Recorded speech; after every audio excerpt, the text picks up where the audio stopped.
So hello friends, आज हम पढ़ने वाले हैं रोटेशन मोशन, जो कि one of the most important chapter. ठीक है, तो जैसे कि हम जानते हैं कि वर्क पहले हमारा वर्क है, फिर रोटेशनल है, फिर ग्रेविटेशन है। इन तीनों को मिला के आपके एग्जाम में 70 मार्क्स से क्वेश्चन पूछ जाएंगे। ठीक है, 70 मार्क्स से क्वेश्चन। ठीक है, तो ये तीनों चैप्टर आप जरूर कर लेना। और अगर आपको जिससे मैं पढ़ा रहा हूँ मेरे हैंड रिटन नोट्स चाहिए तो टेलीग्राम भी आप ज्वाइन कर सकते हो, जिसका लिंक मैं डिस्क्रिप्शन में दे दूंगा। ठीक है, चलो शुरू करते हैं। तो सबसे पहला टॉपिक क्या आता है हमारे पास? Centre of mass. Centre of mass आता है, it is the point of object at which whole mass of a body assume to be concentrated. ठीक है, ये तो एग्जाम वाली लैंग्वेज हो गई। तो मैं आपको साफ सीधे लैंग्वेज में बता दूं कि जैसे कि ये है हमारे पास स्फीयर है। ठीक है, तो ये एक ऐसा पॉइंट है ना जहाँ पे whole mass of a body concentrated होगा। ठीक है, इससे आपको समझ नहीं आएगा उतना, तो मैं एक रॉड बना देता हूँ। ठीक है, तो मान लो यहाँ पे मैं इस पॉइंट पे रॉड पे मैंने धक्का लगाया तो ये पलट जाएगा, यहाँ पे ऐसे घूम जाएगा। ठीक है, तो और मान लो मैंने इस पॉइंट पे धक्का लगाया तो ये इस तरफ आगे गिर जाएगा। ठीक है, ये रॉड इस तरफ घूम जाएगा। और अगर ये मान लो इसका सेंटर ऑफ मास है, ठीक है, सेंटर ऑफ मास, और अगर हमने यहाँ पे फोर्स लगाया तो ये सड़क जाएगा, क्योंकि इसका whole mass of body assume to be concentrated, मतलब यहाँ पे इसके बॉडी का सारा मास यहाँ पे कंसंट्रेटेड हुआ पड़ा है। ठीक है, तो यहाँ पे पलटेगा नहीं है, यहाँ पे पलट जाएगा, यहाँ पे पलट जाएगा। ठीक है, रीजन समझ आ गया। और इट कैन बी इनसाइड और आउटसाइड ऑफ बॉडी। तो इसका मतलब क्या है इनसाइड? इनसाइड मतलब जैसे कि ये सॉलिड सॉलिड वो है स्फीयर। ठीक है, सॉलिड स्फीयर है ये, तो ये इसके इनसाइड में होगा ये। ठीक है, सेंटर ऑफ मास कहाँ होगा? इनसाइड में। और अगर मान लो ये रिंग है, रिंग रिंग मतलब पता है ना, रिंग यानी चूड़ी मान लो या फिर कड़ा मान लो। ठीक है, तो इसका सेंटर ऑफ मास हमारा आउटसाइड हो सकता है, क्योंकि यहाँ तक ही होता है ये पार्टिकल, यहाँ से यहाँ तक ये उसकी चौड़ाई होती है। ठीक है, तो इसका सेंटर ऑफ मास हमारा आउटसाइड में होगा। ठीक है, तो आपको ये भी समझ आ गया होगा इनसाइड और आउटसाइड। क्योंकि ये गन शॉट वीडियो है इसलिए मैं फास्ट से फास्ट कंप्लीट कराने की कोशिश कर रहा हूँ। और यहाँ पे क्या लिखा है? Centre of mass lies toward height heavier side. ठीक है, तो हैवियर साइड इससे क्या मीनिंग है? जैसे कि मान लो यहाँ पे मैंने एक रॉड ले लिया, खाली सा रॉड। ठीक है, तो इस तरफ मैंने भर दिया रुई, रुई या रेत, और इस तरफ भर दिया मैंने लोहा। ठीक है, तो सेंटर ऑफ मास कहाँ पे होगा? तो centre of mass heavier side में होगा। इस टाइम यहाँ पे नहीं होगा, क्योंकि यहाँ पे हैवियर साइड है। तो एक और एग्जांपल देख लेते हैं हम, जैसे कि ये रहा, मैंने कुछ टेढ़ा मेढ़ा बना दिया। ठीक है, टेढ़ा मेढ़ा कुछ बना दिया है, तो इसका सेंटर ऑफ मास कहाँ पे होगा? इसका सेंटर ऑफ मास होगा हैवियर साइड पे। ठीक है, इसको मैंने इसलिए ज्यादा टाइम दिया है कि ये one of the most important topic है। ठीक है, तो इसलिए मैं इसे अच्छे से समझा रहा हूँ। और अब हम देखते हैं, इसके एग्जाम्पल तो देख लिया, रिंग और डिस्क। ठीक है, और अब हम आते हैं सेंटर ऑफ ग्रेविटी पे। ठीक है, सेंटर ऑफ ग्रेविटी क्या है हमारा? It is the location eight which resultant gravitational force on all particle act. मान लो ये हमारे पास कुछ पार्टिकल है, मतलब यहाँ पे ये ऑब्जेक्ट है। ठीक है, तो इसमें हर जगह पे हमारा ग्रेविटेशनल फोर्स लग रहा होगा। ठीक है, तो इन सब का जो रिजल्ट, जैसे कि ये मान लो ये सारा हमारे पास ग्रेविटेशनल फोर्स है। ठीक है, तो इसका रिजल्टेंट हमारा एक सेंटर पे ही आएगा, हो ना हो सेंटर पे ही आएगा कैसे भी। ठीक है, रिजल्टेंट आपको पता होगा, तो सबका रिजल्टेंट हमारा सेंटर पे ही आएगा। तो यहाँ से जो ये mg होता है ना, तो यही होता है हमारा सेंटर ऑफ ग्रेविटी। ठीक है, ये भी आपको अच्छे से समझ आ गया होगा। इट इज द पॉइंट, अगर ये नहीं समझ आ रहा तो ये आपको ग्रेविटेशन चैप्टर पढ़ने के बाद अच्छे से समझ आएगा। तो ये समझ लो आप, it is a point of object where whole weight mg act, मतलब उसके ऑब्जेक्ट का सारा वेट mg एक्ट करता है। ठीक है, अब हम देखने वाले हैं अफेक्ट इन रोटेशनल मोशन। ठीक है, ये कुछ नहीं, से छोड़ दो। तो ये इसमें आता क्या हमारे पास? Movement of quantity. तो मूवमेंट को हम जहां भी ये वर्ड दिख जाए ना आपको मूवमेंट, तो वहाँ पे आर तो होगा ही, मूवमेंट की जगह आर, और यहाँ पे क्वांटिटी है तो मल्टीप्लाई में क्वांटिटी। ठीक है, मूवमेंट ऑफ क्वांटिटी का मतलब होगा आर इंटू क्वांटिटी। और अगर जैसे यहाँ पे same exactly movement of force आ जाए तो यहाँ पे आर इंटू फोर्स हो जाएगा। ठीक है, आर इंटू फोर्स हो जाएगा। अब हम चलते हैं डेरिवेशन की ओर। ठीक है, डेरिवेशन में हमारा है क्या? डेरिवेशन समझते हैं पहले। ये हमारे पास एक स्फीयर है। ठीक है, ये बॉडी है पूरी, और इसका सेंटर ऑफ मास यही होगा, है ना, एम, जो कि एम है, जिसको हमने एम मान लिया। और इसका पोजीशन, इसकी जो पोजीशन होगी उसे हमने आर मान लिया। और इसी के अंदर बहुत सारे मतलब ऑब्जेक्ट तो होंगे ही, क्योंकि ये तो सॉलिड है, इसके अंदर बहुत सारे ऑब्जेक्ट भी होंगे। तो हमने किसी दो पार्टिकल को ले लिया, उनका मास m1 एंड m2 ले लिया। ठीक है, उनका मास ले लिया मैंने क्या, m1 एंड m2 से इरेज कर देता हूँ। और इनका पोजीशन ले लिया r1 एंड r2। ठीक है, r1 एंड r2। अब हम यहाँ पे छोटी सी चीज लिखेंगे, let assume m is equal to mass of whole body. ठीक है, मास ऑफ होल बॉडी, तो ये पूरी बॉडी का मास है, तो इनका समीशन ही होगा m। ठीक है, तो m क्या हो जाएगा हमारे पास? m is equal to m1 plus m2। ठीक है, तो अब हम r को लेंगे पोजीशन ऑफ होल बॉडी। ठीक है, r को लेंगे position of centre of mass. ठीक है, r को हम क्या लेंगे? Position of centre of mass. ठीक है, अब हम क्या लिखेंगे? Movement of all the particles. Movement का मतलब क्या था? R into particle. ठीक है, तो movement of all the particle, ऐसे कुछ लिखेंगे अब, ठीक है। तो क्या था हमारे पास, मोमेंट, मोमेंट को हमने आर मानते थे ना, हमने मतलब थोड़ा सा कुछ एज्यूम किया था, मोमेंट को हम आर मानते थे, और यहाँ पे moment of all the particle का है, तो आर इंटू पार्टिकल हो जाएगा हमारे पास, और पार्टिकल क्या है हमारे पास m1, तो m into R C O M, ठीक है, m into R C O M, क्योंकि position of C O M है ये, तो हम इसलिए इसे आर सी ओ एम लिखेंगे। Moment of all the particle मतलब आर, ये यहाँ पे आ गया, और एम क्या था, मास ऑफ होल बॉडी, तो इस होल बॉडी का मास जो है उससे भी मल्टीप्लाई करना पड़ेगा पार्टिकल, है ना। तो अब हम क्या लिखेंगे, m1r1 प्लस m2r2, ठीक है। क्या करा था हमने, मोमेंट ऑफ क्वांटिटी में क्या पढ़ा था, r इंटू क्वांटिटी, ठीक है, ऐसा कुछ पढ़ा था। तो यहाँ पे होल बॉडी में क्या था हमारे पास, m1 प्लस m2, और अब हम हमें क्या निकालना है, moment of all the particle, तो m1r1 प्लस m2r2, पार्टिकल यानी कि m, तो r को हम m से मल्टीप्लाई करके लिख देंगे सब में, ठीक है। अब हम क्या निकालेंगे, पोजीशन ऑफ सेंटर ऑफ मास का फॉर्मूला हम डिराइव कर रहे थे, ठीक है, इधर एक लाइन खींच देता हूँ। तो पोजीशन ऑफ सेंटर ऑफ मास ऐसे लिख देंगे, और m1r1 plus m2r2, m2r2 upon में m इधर था, m नीचे चले गया, ठीक है, हमारे पास इधर m था ना, वही नीचे आ गया। अब क्या, m का मतलब हमने क्या मतलब निकाला था, m1 प्लस m2, ठीक है। तो R C O M, position of C O M क्या आ जाएगा हमारे पास, m1r1 प्लस m2r2 अपॉन में m1 प्लस m2। अब हम करते हैं इसका कुछ क्वेश्चन, ठीक है, थोड़ा ही करेंगे ताकि आपको टॉपिक क्लियर हो जाए। जैसे कि C O M and C O G on the same location, इसे सभी के लिए छोड़ दो, कुछ नहीं है क्वेश्चन। तो हमारे पास एक डंबल है, ठीक है, तो डंबल एक तरफ का मास 4 kg और दूसरी तरफ का भी मास 4 kg, ये किसी एक्सिस पे है, ठीक है, एक्सिस पे ऐसे है हमारे पास डंबल, और अगर डंबल ऐसे होगा ना तो भी उसके लिए मैं क्वेश्चन कराऊंगा, अभी पहले ऐसे करते हैं। इसका डिस्टेंस है हमारे पास, पोजीशन है 2 मीटर, ठीक है। तो ये हमारे एक्सिस पे है ना, कार्टेशियन प्लेन पे, तो हमारा 0,0 हो जाएगा ये, और यहाँ पे हमारा 2,0 हो जाएगा, ठीक है, ऐसा कुछ आ जाएगा।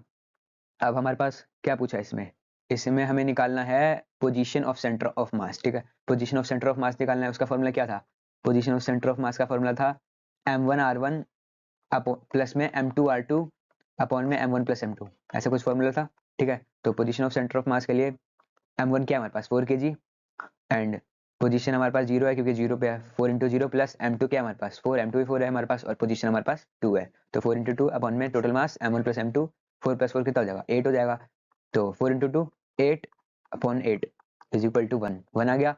तो हमारे पास इसका पोजीशन मतलब सेंटर ऑफ मास का पोजीशन 1 पे हो जाएगा, ठीक है, ये हो गया हमारे पास सेंटर ऑफ मास। अब हमें क्या दिया है, अगर हमारे पास XCOM हो, यानी कि x पे हो, x एक्सिस की बात कर रहे हैं हम अभी, ठीक है, एक्सिस, तो अगर XCOM हो तो m1 x1 plus m2 x2 अपन में m1 plus m2, simply r की जगह रिप्लेस कर देंगे, ठीक है। और अगर YCOM हो तो m1 y1 plus m2 y2 अपन में m1 प्लस m2, ठीक है। अब velocity and acceleration of centre of mass, ठीक है, तो हमारा फॉर्मूला क्या था, पोजीशन ऑफ सेंटर ऑफ मास का m1 r1 plus m2 r2 अपन में m1 प्लस m2। तो अब हम इसे डिफरेंशिएट कर देंगे विद रिस्पेक्ट टू टाइम, हमारे पास क्या आ जाएगा वेलोसिटी, क्योंकि हमारे पास पोजीशन है, ये तो मस्ट है, आपको आना ही चाहिए कि अगर हम डिफरेंशिएट करते हैं x with respect to is equal to velocity, तो x भी हमारा पोजीशन है और हमने r को भी पोजीशन मान रखा है, ठीक है, r by T is equal to velocity. और ऐसे अगर हम v बाई टी करेंगे, differentiate v with respect to t is equal to acceleration, ठीक है। ये अगर आपको नहीं आता है तो मोशन या स्ट्रेट लाइन पढ़ ले, जिसका लिंक मैं डिस्क्रिप्शन में दे दूंगा, ठीक है, उसे आप कंप्लीट करें फिर आए पढ़ने, ठीक है। तो अब हम velocity of centre of mass क्या आता है हमारे पास, velocity of centre of mass differentiate with respect, मतलब अगर हमने इसे डिफरेंशिएट कर दिया r बाई टी, तो हमारे पास ये वेलोसिटी आ जाएगा, तो ऐसे ही रिप्लेस हो जाएगा m1v1 प्लस m2v2 अपन में m1 प्लस m2, ठीक है। और एक्सेलरेशन सेंटर ऑफ मास क्या होगा, अगर हम इसे वेलोसिटी को differentiate with respect to time कर देंगे तो ये भी आ जाएगा हमारे पास m1a1 प्लस m2a2 अपन में m1 प्लस m2, ठीक है, इतना आपको समझ आ गया होगा। अब हम देखते हैं कुछ क्वेश्चन, ठीक है, हमें इसमें क्या पूछा, velocity of centre of mass. Question मैं इसलिए करा रहा हूँ कि आपके मतलब ये जो टॉपिक करा रहा हूँ मैं, ताकि आपका कॉन्सेप्ट क्लियर हो जाए, ठीक है। बाकी न्यूमेरिकल सीरीज तो हमारी आ चुकी है, जिसे नहीं पता है न्यूमेरिकल सीरीज हमारी आ चुकी है, और हम उसमें 1 डे 1 चैप्टर न्यूमेरिकल करने वाले हैं, ठीक है, उसे जाकर जरूर फॉलो करें, उसकी प्लेलिस्ट का लिंक डिस्क्रिप्शन में है, ठीक है।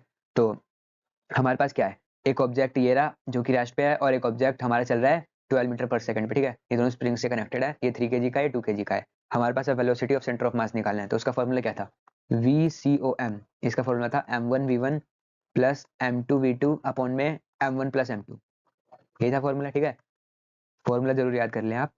तो m1v1 क्या होगा हमारे पास 2 इंटू 12, और m2v2 m2 है हमारे पास 3 और ये रेस्ट पे है तो वेलोसिटी 0, ठीक है, रेस्ट पे है तो वेलोसिटी 0, 3 इंटू 0 अपॉन में m1 प्लस m2, तो टोटल कितने हैं 3 प्लस 2, ठीक है, तो 2 इंटू 12 24, 3 इंटू 0 0, ये 0 हो जाएगा, एंड देन 3 प्लस 2 अपॉन में 5 आ जाएगा, ठीक है। अब हम देखने वाले हैं मोमेंट ऑफ इनर्शिया, ठीक है, plays the same role in rotational motion as placed in normal motion, ठीक है, तो नॉर्मल मोशन में हमारा इनर्शिया कैसा था, इनर्शिया का मतलब क्या था, अगर कोई पार्टिकल मतलब अगर कोई पार्टिकल मोशन में है तो मोशन में रहना चाहेगा, और अगर कोई पार्टिकल रेस्ट में है तो रेस्ट में ही रहना चाहेगा, ठीक है, ये था हमारा मतलब, ठीक है। अब हम मोमेंट ऑफ इनर्शिया, तो इनर्शिया हमारी मास की कैरेक्टरिस्टिक थी, ठीक है, मास की कैरेक्टरिस्टिक थी इनर्शिया, तो मोमेंट ऑफ इनर्शिया क्या हो जाएगा हमारे पास M R square, mass into position का स्क्वायर, ठीक है, तो ये आपको कर लेना है, मतलब ये आपको याद कर लेना है, inertia is equal to M R square, ये था हमारा पूरा पार्टिकल, एक पार्टिकल के लिए था, ठीक है। तो अब हमारा सिस्टम ऑफ पार्टिकल के लिए क्या होगा, तो सिस्टम ऑफ पार्टिकल, इसमें बहुत सारे पार्टिकल है, ठीक है, एक्सिस के अबाउट ये सर्कल घूम रहे हैं, ऐसा कुछ है सर्कल, ठीक है, तो इनर्शिया हो जाएगा हमारे पास m1r1 square plus m2r2 square up to शून्य, ठीक है, ये हो जाएगा हमारा मोमेंट ऑफ इनर्शिया, ठीक है। अब है आता क्या हमारे पास टू आइडेंटिकल ऑब्जेक्ट, ठीक है, तो इसमें हमारे पास रीजन पूछेगा कि कौन ज्यादा दूर जाएगा और क्यों जाएगा, ठीक है, तो हमें बताना होगा। सबसे पहले हम देखते हैं दो सेम ऑब्जेक्ट है जिनको हम सेम फोर्स लगा रहे हैं, 12 मीटर पर सेकंड की वेलोसिटी दे रहे हैं, मतलब स्पीड, ठीक है, तो एक खाली है और एक सॉलिड है, सॉलिड मतलब इसके अंदर पार्टिकल ऐसे स्प्रेड हुए पड़े होंगे, कैसे भी किधर भी स्प्रेड हुए पड़े होंगे, और हॉलो में ओनली सर्कमफ्रेंस पे पार्टिकल्स होंगे, ठीक है, यहाँ पे जहाँ पे मैं व्हाइट वर्ड लगा रहा हूँ ये सर्कमफ्रेंस है, ठीक है, और इसका सेंटर ऑफ मास कहाँ पे होगा, इसका यहाँ पे होगा, और सॉलिड का भी यही पे होगा, ठीक है, दोनों का इनसाइड आउटसाइड वाला टॉपिक मैंने आपको पढ़ा ही दिया था। अब सॉलिड का कैसे होगा, सॉलिड का यहाँ होगा, और इसके पार्टिकल यहाँ पे इनका सेंटर ऑफ मास का पोजीशन ये होगा आर, इधर से आर, इधर से आर, तो इसका आर तो छोटा है, ठीक है, तो इसका मोमेंट ऑफ इनर्शिया क्या होगा, कम होगा, इसका मोमेंट ऑफ इनर्शिया हमारे पास कम होगा, ठीक है, और इसका पार्टिकल दूर है तो इसका आर भी ज्यादा होगा, ठीक है, तो इसका मोमेंट ऑफ इनर्शिया ज्यादा होगा, ठीक है, तो इसलिए ये पार्टिकल हमारा दूर जाएगा। आपको रीजन समझ आ गया होगा, तो हमारा दूर कौन जाएगा, दूर जाएगा हमारे पास हॉलो, इसका आंसर है हमारे पास हॉलो, ठीक है, उम्मीद करता हूँ आपको समझ आ गया होगा। अब हम देखते हैं फ्लाई व्हील, इसमें भी सेम मतलब वही है, मोमेंट ऑफ इनर्शिया का ही खेल है। इसमें क्या लिखा है, moment of inertia depend upon the mass distribution if mass are distributed at circumference, जैसे कि मैंने आपको बताया था कि मास अगर सरकमफ्रेंस पे है, ठीक है, ये सर्कल है और ये सरकमफ्रेंस पे हमारे पास मास है, ठीक है, यहाँ पे सरकमफ्रेंस पे हमारे पार्टिकल, ठीक है, distributed on circumference, then moment of inertia will be more, then moment of inertia क्या होगा हमारे पास, मोमेंट ऑफ इनर्शिया हमारा ज्यादा होगा, ठीक है, क्योंकि हमारे पास इसका आर बड़ा है, इसमें भी सेम रीजन लिखा है, ठीक है। अब आगे चलते हैं, आगे क्या आता है हमारे पास टॉर्क, टॉर्क बेसिकली हमारे पास टर्निंग इफेक्ट है, ठीक है, टर्निंग इफेक्ट, और इसका फॉर्मूला क्या होता है आर इंटू एफ, ठीक है, इसका फॉर्मूला आता है हमारे पास आर इंटू एफ, इतना आपको समझ आ गया होगा। अब आगे चलते हैं, it is also called moment of force, moment of force क्यों होगा ये मैंने आपको रीजन दे दिया, अगर हमारा टाउ मतलब यानी टॉर्क किस चीज पे डिपेंडेड है, ठीक है, तो ये हमारा डिपेंड करता है फोर्स अप्लाइड, फोर्स किस डायरेक्शन में फोर्स अप्लाइड है and perpendicular distance from rotation, तो इसका क्या मतलब है इन दोनों का मतलब आगे। अब हमने एक पार्टिकल को फिक्स पोजीशन पे किसी पोजीशन पे फिक्स कर दिया है किसी पार्टिकल को, ठीक है, और हम इसको फोर्स लगा रहे हैं जिससे कि ये रोटेट हो सके, ठीक है, तो अब यहाँ पे हमारे पास इसका कंपोनेंट क्या हो जाएगा, ये एंगल इन दोनों के बीच का, और इसका कंपोनेंट हो जाएगा एफ कॉस थीटा, और ये हो जाएगा हमारे पास एफ साइन थीटा, ठीक है, ये हमने कंपोनेंट ब्रेकिंग कर लिया। और इस इस पार्टिकल को रोटेट कराने के लिए कौन सा फोर्स जिम्मेदार है, कौन सा फोर्स जिम्मेदार है, ठीक है, तो हमारे पास है एफ साइन थीटा, तो इस बार हमारा टाउ हो जाएगा R into F sine theta, ठीक है, वैसे क्या होता है हमारे पास tau is equal to R cross F, ये एक वेक्टर क्वांटिटी है, ठीक है, वेक्टर क्वांटिटी है ये, तो इस पे वेक्टर का साइन आएगा, और क्रॉस क्रॉस में साइन घुस जाता है, ठीक है, तो हम क्रॉस को खोलेंगे तो इधर साइन निकलेगा, तो tau is equal to R into F sine theta, ठीक है, इतना आपको समझ में आ गया होगा अच्छे से। अब कपल ऑफ फोर्स, ये एम आई टी क्या है, most important topic, when two equal force act on two different point, इसका मतलब क्या है, इसको मैं छोड़ो, इसे आप खुद से पढ़ लेना, ठीक है, जैसे कि ये दो पॉइंट है, इसे भी काट देता हूँ, ये मैंने एक मार्कर ले लिया, ठीक है, इतना बड़ा मार्कर या रोड या पेन कुछ भी समझ लो, अब मैं यहाँ पे इसे फोर्स लगा रहा हूँ, यहाँ पे मैंने इसे फोर्स लगाया ऊपर की ओर, तो ये ऐसे घूम जाएगा, है ना, और मैंने इसे यहाँ पे फोर्स लगाया नीचे की ओर अपोजिट डायरेक्शन में, ठीक है, तो ये यहाँ पे घूम जाएगा। अब क्या होगा, अब ये हमारा एक रोटेशन मेंटेन करेगा, रोटेशन, ठीक है, ये रोटेट कराएगा बॉडी को ऐसे, अपोजिट डायरेक्शन में फोर्स लगा देंगे, और यहाँ पे मैंने फिक्स कर दिया, ठीक है, ये यहाँ से कहीं हिल नहीं सकता, तो यही हो जाएगा हमारा कपल ऑफ फोर्स। अब इसे पढ़ते हैं, when two equal force act on two different point, जैसे कि दो डिफरेंट पॉइंट थे, यहाँ पे मैंने फोर्स लगाया और ये opposite force when two equal and opposite force, and opposite भी आएगा, ठीक है, अपोजिट लिखना भूल गया मैं। Opposite force act on two different point, जो दो डिफरेंट पॉइंट पे एक्ट कर रहे हो, which is capable to rotating the body called couple force, जो बॉडी को रोटेट करने के लिए कैपेबल हो, ठीक है। उम्मीद करता हूँ आपको समझ आ गया हो। अब हम देखने वाले हैं पावर ऑफ अ टॉर्क। तो पावर क्या होता है हमारे पास? पावर होता है हमारे पास work done upon time, and work का फॉर्मूला क्या था हमारे पास? वर्क वाले चैप्टर में था फोर्स इनटू डिस्प्लेसमेंट, ठीक है। और इस चैप्टर में आपको बता दूं कि फोर्स को हम क्या ले रहे हैं, फोर्स को हम टॉर्क ले रहे हैं, ठीक है। मैंने आपको समझा दिया था फोर्स को हम टॉर्क ले रहे हैं, ठीक है। तो अब मान लो यहाँ पे किसी फिक्स पोजीशन से कोई पार्टिकल ले लिया मैंने और फोर्स टॉर्क लगा के उसे कुछ रोटेट करा दिया, ठीक है। रोटेट करा दिया और डिस्प्लेस हो गया, कुछ डिस्प्लेस हो गया, पार्टिकल यहाँ था फिर यहाँ आ गया, ठीक है। डिस्प्लेस हो गया तो ये हो गया हमारे पास डी थीटा, ठीक है। तो टाउ डॉट डी थीटा, यहाँ पे हमारी वर्क की इक्वेशन क्या आ गई? Tau dot D theta, tau into D theta, ठीक है। तो पावर की जगह हम पुट कर देंगे वर्क की जगह हम पुट कर देंगे torque into D theta upon में टाइम, ठीक है। तो tau dot D theta upon में टाइम क्या होता है हमारे पास? ये होता है हमारे पास वेलोसिटी। जैसे कि आपने एंगुलर डिस्प्लेसमेंट पढ़ा होगा जो डी थीटा होता है, और इसे differentiate with respect to T कर देंगे तो ये हमारे पास हो जाएगा एंगुलर वेलोसिटी, जिसे हम बोलते हैं ओमेगा, ठीक है। सेम एज इट इज यहाँ पे आ जाएगा ओमेगा। तो पावर का आ गया, पावर का फॉर्मूला आ गया टॉर्क इंटू ओमेगा, ठीक है। पावर का फॉर्मूला आ गया हमारे पास टॉर्क इंटू ओमेगा, ठीक है। यहाँ तक आपको समझ आ गया होगा अच्छे से। अब हम देखने वाले हैं हमारा एमआईटी टॉपिक। एमआईटी मतलब क्या? मोस्ट इंपॉर्टेंट टॉपिक, ठीक है, जो कि 2 मार्क्स में आपके एग्जाम में आएगा, ठीक है। तो चलो स्टार्ट करते हैं। हमारे टॉपिक है क्या? Relation between torque and moment of inertia. तो टॉर्क हमारा क्या आया था? टॉर्क आया था हमारा आर इंटू एफ, याद होगा आपको। और मोमेंट ऑफ इनर्शिया क्या था हमारे पास? मोमेंट ऑफ इनर्शिया था हमारे पास, मोमेंट ऑफ इनर्शिया था हमारे पास एम आर स्क्वायर, ठीक है। ये था हमारे पास मोमेंट ऑफ इनर्शिया। अब इन दोनों के बीच में रिलेशन फाइंड करना है हमें, ठीक है।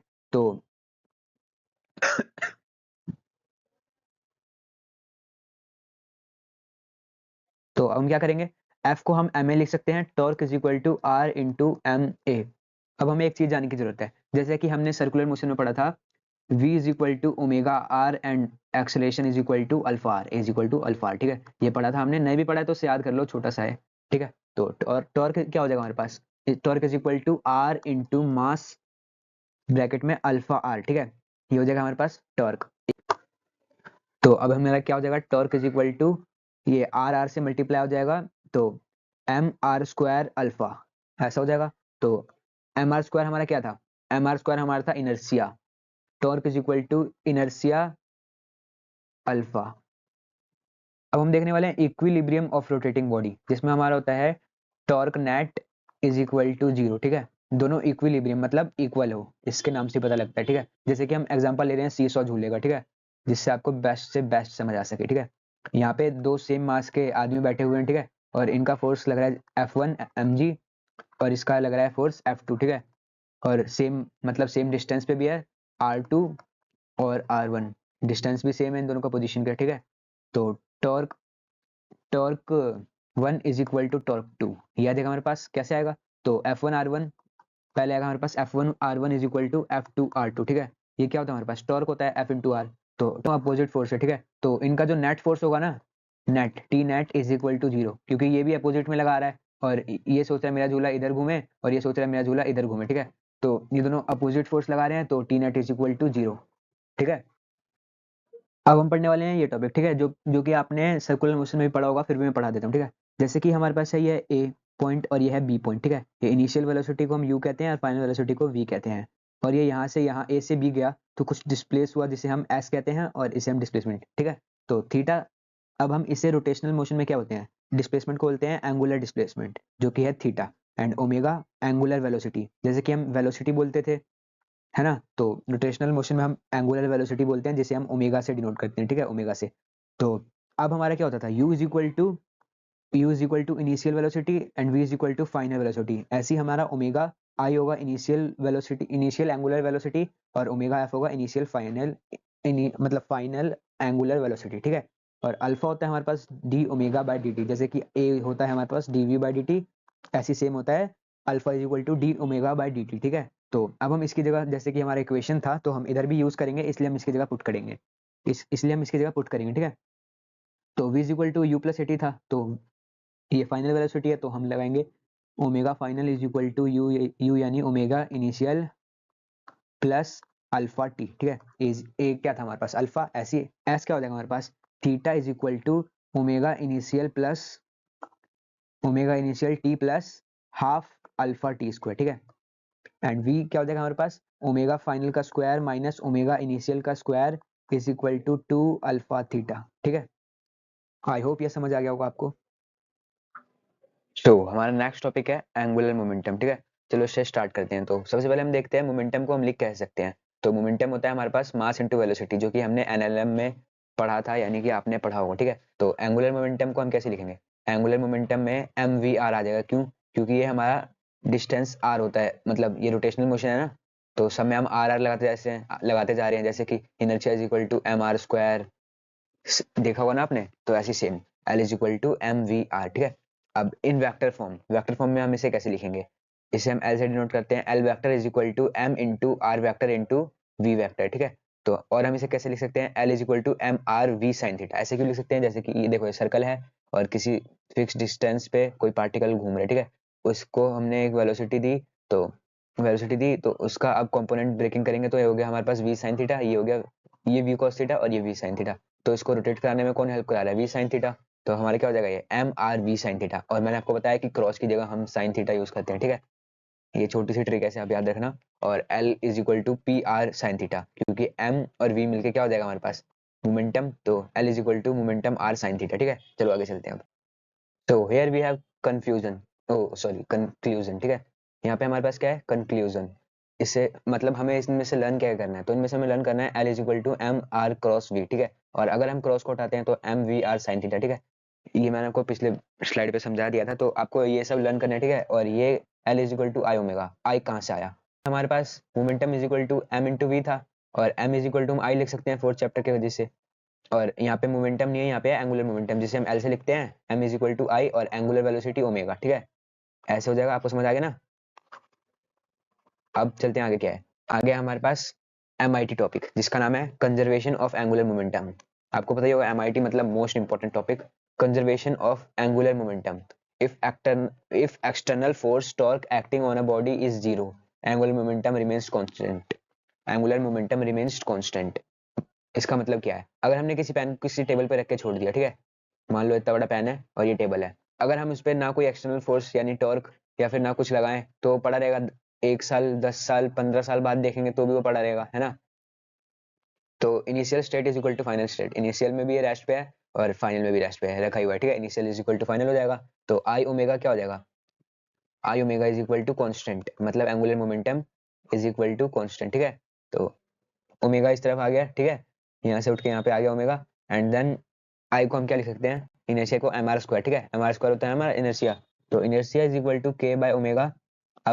अब क्या, अब R R inversely proportional 1 upon omega, मतलब इसका मतलब क्या, अगर हमारे पास आगे देखते हैं, ठीक है। इसका मतलब एप्लीकेशन है इसका कुछ, जैसे मान लो ये हमारा इलेक्ट्रिकल ऑर्बिट है और ये सन है, ये अर्थ है, ठीक है। यहाँ पे हमारा रेडियस ज्यादा है तो एंगुलर वेलोसिटी कम होगी, क्योंकि R inversely proportional to omega, ऐसा ही था ना। तो रेडियस ज्यादा होगा तो एंगुलर वेलोसिटी कम होगी, तो अर्थ स्लो टर्न मतलब रोटेट करेगा, ठीक है। ऐसे ही अगर ये अर्थ पास में हुआ तो आर कम है तो एंगुलर वेलोसिटी ज्यादा होगी, तो अर्थ फास्ट रोटेट करेगा, ठीक है। तो यहाँ पे हमारा relation between kinetic energy and moment of inertia, ठीक है। तो काइनेटिक एनर्जी का क्या फॉर्मूला है, kinetic energy is equal to half M V square. And v को हम क्या लिख सकते हैं ओमेगा आर, देन v का स्क्वायर को क्या लिख सकते हैं omega square into R square, ठीक है। इसको आपको ध्यान में रखना है। अब काइनेटिक एनर्जी इन सब का, जैसे कि यहाँ पे मान लो एक्सिस है ये, और किसी फिक्स डिस्टेंस पे यहाँ पे एक ऑब्जेक्ट है रोटेटिंग ऑब्जेक्ट, ठीक है। मतलब ये फिक्स डिस्टेंस पे एक ऑब्जेक्ट है, ठीक है। उनमें बहुत सारे पार्टिकल्स होंगे जिनका मास m1 m2 एंड m3 ले लिया हमने, वैसे बहुत सारे होंगे लेकिन हमने कुछ ही लिया है। और उनका रेडियस मतलब position r1 and r2 and r3, ठीक है। r3, अब इनका काइनेटिक एनर्जी क्या होगा, काइनेटिक एनर्जी होगा half m1v1 square plus half m2v2 square plus dash dash dash, दो पार्टिकल का लेंगे हम, ठीक है। जनरली दो पार्टिकल का ही आता है। तो अब हम वी स्क्वायर को क्या लिख सकते हैं, V square is equal to omega square R square. Then ये हो जाएगा हमारे पास kinetic energy is equal to half m1 omega square R square plus half M two omega square R two square dash dash, इसे हम are one का square लिखेंगे, ठीक है। तो अब हमारे पास क्या कॉमन आ रहा है, यहाँ पे कॉमन आ रहा है हाफ ओमेगा स्क्वायर कॉमन आ गया, ये बचा हमारे पास M one R one square plus M two R two square dash dash dash, ठीक है। तो अब kinetic energy is equal to half omega square, इसे हम क्या लिख सकते हैं, इनर्शिया लिख सकते हैं, ठीक है, इसे हम इनर्शिया लिख सकते हैं। तो ओमेगा स्क्वायर इनर्शिया, तो काइनेटिक एनर्जी का इनर्शिया मतलब रोटेशन वाले चैप्टर में एक और आ गया, ठीक है, फॉर्मूला, इसे भी आपको लर्न करना है। अब हम चलते हैं आगे। अब यहाँ पे आता है हमारा रेडियस ऑफ गायरेशन, ठीक है। तो यहाँ पे क्या लिखा है, k is equal to root mean square distance from axis of rotation. इसको उल्टा मतलब रिवर्स लर्न करना है, रिवर्स पढ़ना है, ठीक है। यहाँ पे भी हमने सेम डायग्राम ले लिया, ठीक है, इसका m1 m2 एंड m3 ले लेते हैं, ठीक है। अब क्या लिखा है हमारे पास, डिस्टेंस, तो डिस्टेंस क्या है हमारे पास, पहले हम लेंगे डिस्टेंस, ये ट्रिक है, ठीक है।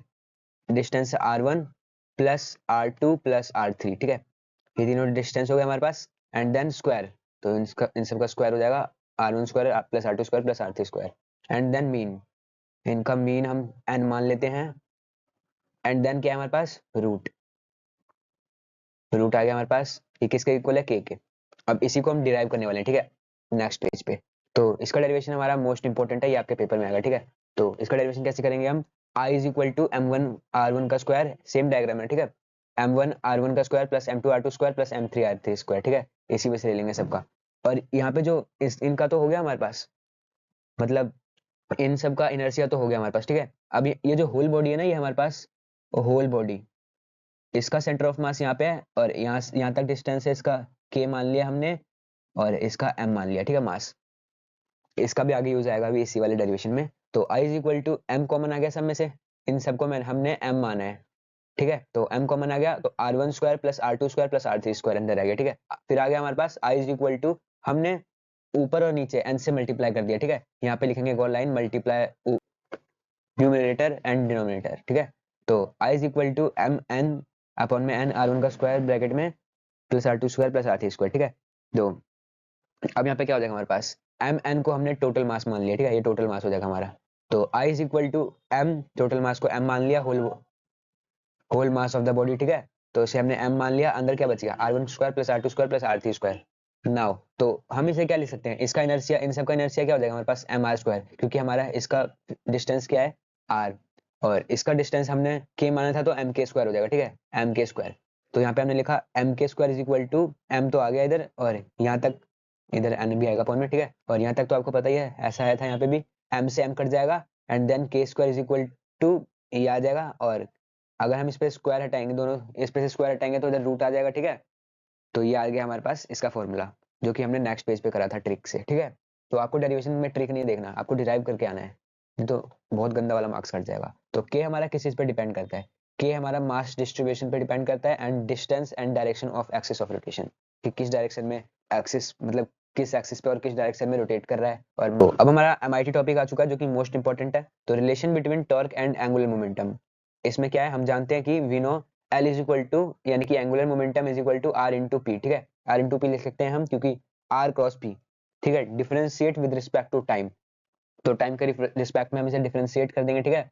तो ये क्या आ जाएगा हमारे पास, D L by D T is equal to D R cross, मतलब, तो डिफरेंशिएशन का हमारे पास एक रूल होता है, जिसमें हम क्या करते हैं कि पहले इसका डिफरेंशिएट, मतलब पहले इसका डिफरेंशिएट करेंगे इनटू में पी प्लस में, ये चेन रूल है, ठीक है, चेन रूल वाला डिफरेंशिएशन है, ये आपको रटना ही पड़ेगा, क्योंकि अभी लाइन पे आप इसे समझ नहीं सकते, ठीक है। तो अब इसका डिफरेंशिएशन इनटू में ये, ठीक है, ये हो जाएगा हमारे पास, इतना आपको समझ आ गया होगा। तो अगर हमारे पास कोई दो चीज, मान लो ये v इंटू वी है, तो v क्रॉस v क्या होता है हमारे पास, जीरो होता है, ठीक है, तो इसलिए जीरो हो जाएगा हमारे पास। और dl by D T is equal to R into F, तो टॉर्क क्या होता है, torque is equal to F into R, ठीक है। तो ये हो जाएगा हमारे पास dl by D T is equal to torque के इक्वल आ। सो हम इस चैप्टर के एंड में बस एक ही चीज जानेंगे, difference between linear motion and rotational motion, ठीक है। तो डिस्प्लेसमेंट को हम क्या बोलते थे उधर, एस, यहाँ पे बोलते हैं हम एंगुलर डिस्प्लेसमेंट, जिसे हम बोलते हैं थीटा, ठीक है। और वेलोसिटी को ओमेगा, वहां पे वेलोसिटी को v, और dx बाई dt है, यानी कि change differentiate of displacement with respect to time. यहाँ पे हम बोलेंगे डिस्प्लेसमेंट क्या है हमारे पास, angular displacement, theta upon D theta by dt, ठीक है। और ये हो गया हमारा एंगुलर वेलोसिटी। अब एंगुलर एक्सेलरेशन, जिसे हम बोलते हैं अल्फा, और dv बाई dt, यानी कि d ओमेगा बाई dt, ठीक है। अब force is equal to ma, तो फोर्स यानी कि हम टॉर्क को फोर्स बोलते हैं इस चैप्टर में। Torque is equal to mass को इनर्शिया, जैसे कि यहाँ पे लिखा हुआ है, ठीक है, मास इनर्शिया और ए को अल्फा, ठीक है, torque is equal to I alpha. और मास को हम इनर्शिया बोलते थे ना, तो यहाँ पे हम मास को क्या बोलेंगे, यहाँ जैसे कि यहाँ पे inertia is equal to mass होता था, तो यहाँ पे मोमेंट ऑफ इनर्शिया होता है, ठीक है, moment of inertia is equal to I, और इसी को हम एम आर स्क्वायर भी बोलते हैं, ठीक है, एम आर स्क्वायर। और काइनेटिक एनर्जी क्या होता था, हाफ एम वी स्क्वायर, तो यहाँ पे होता है हमारे पास हाफ आई ओमेगा स्क्वायर, ठीक है। यहाँ पे पावर क्या होता था हमारे पास, वर्क अपॉन टाइम यानी कि एफ इंटू वी, ठीक है। तो एफ क्या था हमारे पास, टॉर्क, और वेलोसिटी ओमेगा, ठीक है। तो यहाँ पे हमारा लास्ट टॉपिक रह गया है जो कि मैं उसे लिखना भूल गया हूँ, जो कि क्या था हमारे पास, momentum. Momentum is equal to mass into velocity, इधर लिख देते हैं हम, और इधर होता है हमारे पास लीनियर मोमेंटम, जिसे हम एल से डिनोट करते हैं, और L is equal to I into omega, ठीक है। उम्मीद करता हूँ आपको ये चैप्टर अच्छे से समझ आया होगा, और अगर अच्छे से समझ में आया तो चैनल को सब्सक्राइब करना बिल्कुल मत भूलना, और टेलीग्राम जरूर ज्वाइन करना, ठीक है।